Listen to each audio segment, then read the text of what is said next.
कांपती है जमीन गुनाहों से,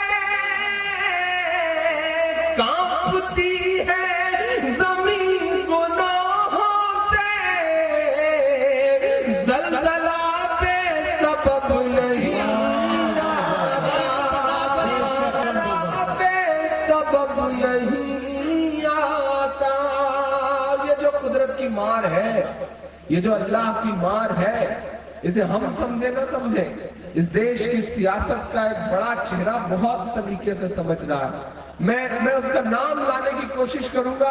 अगर मैं कामयाब रहा तो आपकी दुआएं मिलेंगी इंशाल्लाह, मैं जानता हूं। मैं पढ़ता हूं, सुनेगा। तेरी शोला बयानी से तेरी शोला ज्यादा कौन समझेगा, तेरी शोला बयानी से ज्यादा कौन समझेगा, लहू का रंग पानी से ज्यादा कौन समझेगा, लहू का रंग पानी से ज्यादा कौन समझेगा। आज कुदरत की लाठी में कहाँ आवाज होती है। अगला नाम मेरे बुजुर्ग और नौजवान दोस्तों तक की दुआएं मिले, समझ में आए तो। आज कुदरत की लाठी में कहाँ आवाज होती है, ये बातें आडवाणी से ज्यादा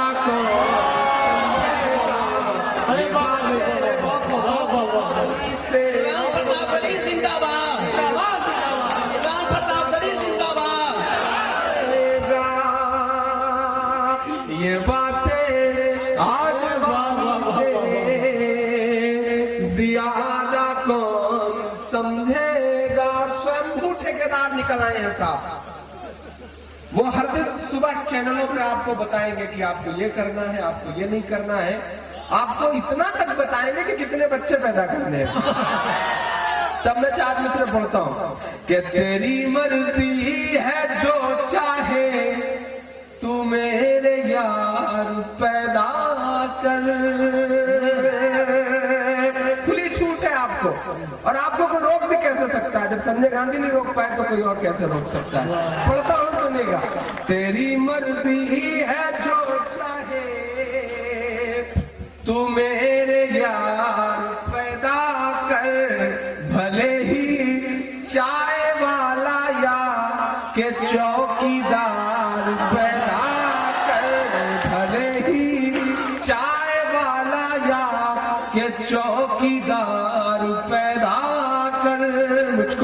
मुझको जालिम का तरफदार नहीं लिख सकते, कम से कम वो मुझे लाचार नहीं लिख सकते।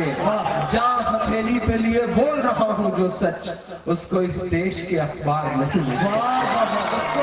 इस देश मैं हिम्मत कर रहा हूं, जहां जहां पहुंचेगा आप समझदार लोग हैं, आप वहां पहुंच जाएंगे।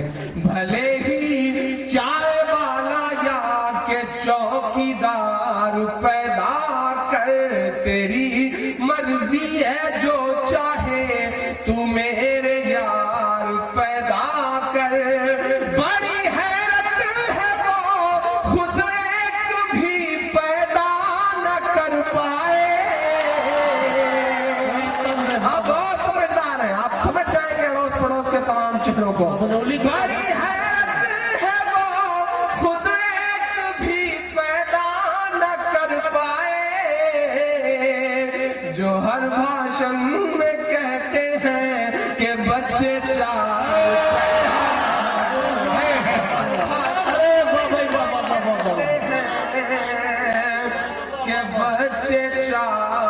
पैदा कर।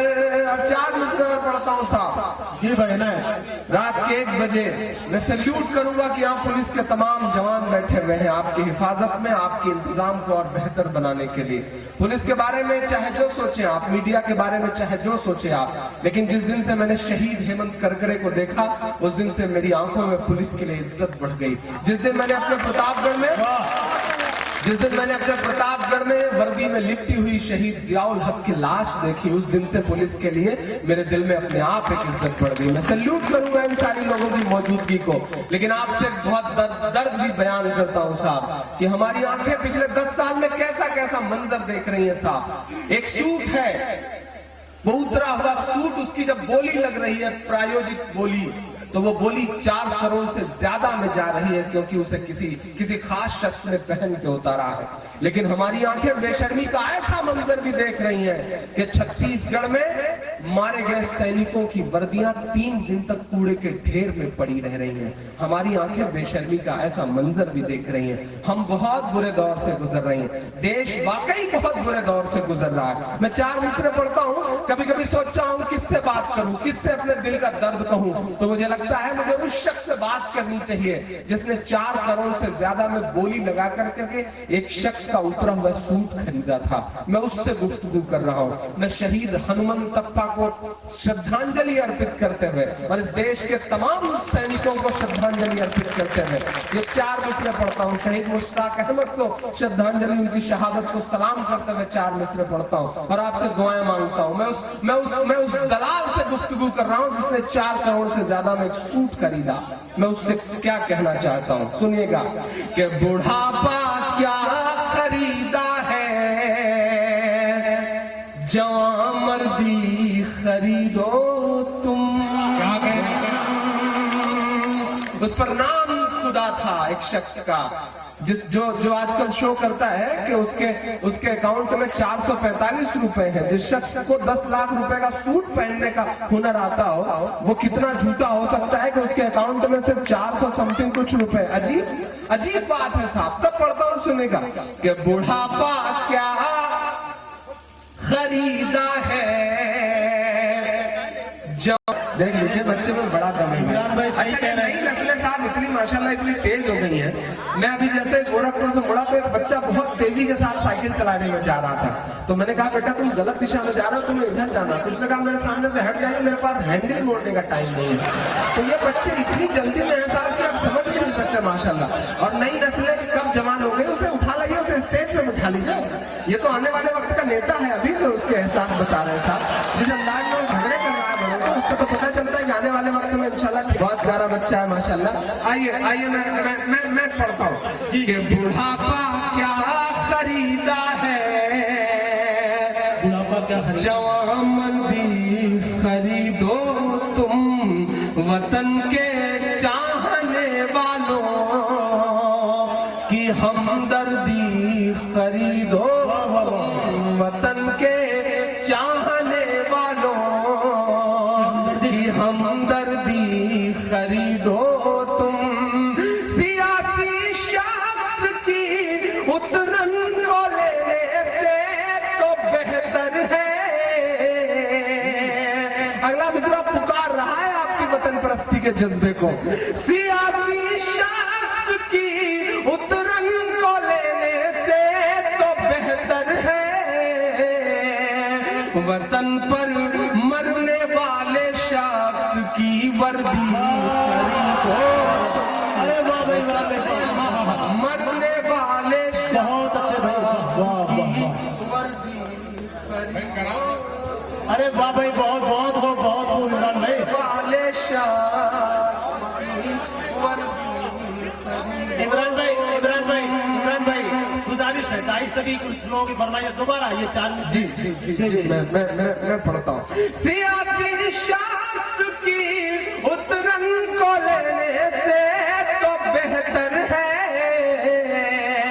वतन पर मरने वाले शख्स की वर्दी खरीदो तुम, और शहीदों का लहू पे आबरू करके चले आए। अजीब चीज पिछले दिनों से दिख रही है साहब। नाश्ता काबुल में हो रहा है, लंच लाहौर में। हिंदुस्तान तो बंदा सिर्फ खाली होने के लिए आता है, फिर निकल जाता है किसी मुल्क के सफर पर। पिछले दिनों वो बिना बताए, बिना किसी आधिकारिक प्रोटोकॉल के पहुंच गए साहब, उतरे, गए, नहीं मैं ये नहीं कह सकता कि उन्होंने बिरयानी खाया। जब आजम खान साहब कहते हैं कि उन्होंने कबाब खाया तो मैं उनकी बात कैसे झुठला सकता हूँ। इसलिए मैं भी यही मान के चल रहा हूँ कि उन्होंने कबाब खाए होंगे। मैं 4 मिसरे पढ़ता हूँ, आप सबकी आंखों में वो मंजर है, यहाँ बड़े जिम्मेदार पढ़े लिखे लोग बैठे हैं। मैं किसी पे तंज नहीं कर रहा हूँ, मैं सच बोल रहा हूँ। आपको याद होगा कि शहीद हेमराज का जब कटा हुआ सर नहीं मिला था, धड़ खाली हमारे मुल्क आया था। उसके बाद 10 दिन तक संसद नहीं चलने दी थी उन्होंने, ये कह करके कि जब तक एक सर के बदले 10 सर नहीं आएंगे तब तक संसद नहीं चलने दी जाएगी। आपकी जानकारी के लिए बताऊं महाराजगंज वालों कि पूरे यूपीए के 10 साल के शासनकाल में उतने सैनिक नहीं मारे गए थे जितने पिछले 16 महीने में मारे गए हैं। सिर्फ भाषण है, सिर्फ भाषण है, समझिए उस भाषण को। मैं 4 मिसरे पढ़ता हूं कि शहीदों का लहू बेआबरू करके चले आए, पुराने जख्म थे उन पर रफू करके चले आए, पुराने जख्म थे उन पर रफू करके चले आए। हमें उम्मीद थी वो कुछ कटे सर लेके लौटेंगे,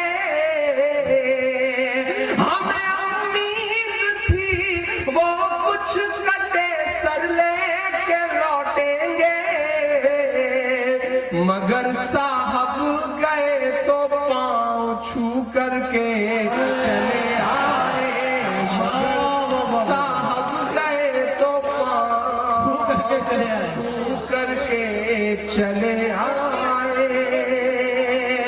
तो बहुत जिम्मेदारी से 4 मिसरे और पढ़ता हूं साहब, और पढ़ता हूं 4 मिसरे। हमारे देश का प्रधानमंत्री पाकिस्तान जाता है तो नवाज शरीफ साहब की मां के पैर छूता है।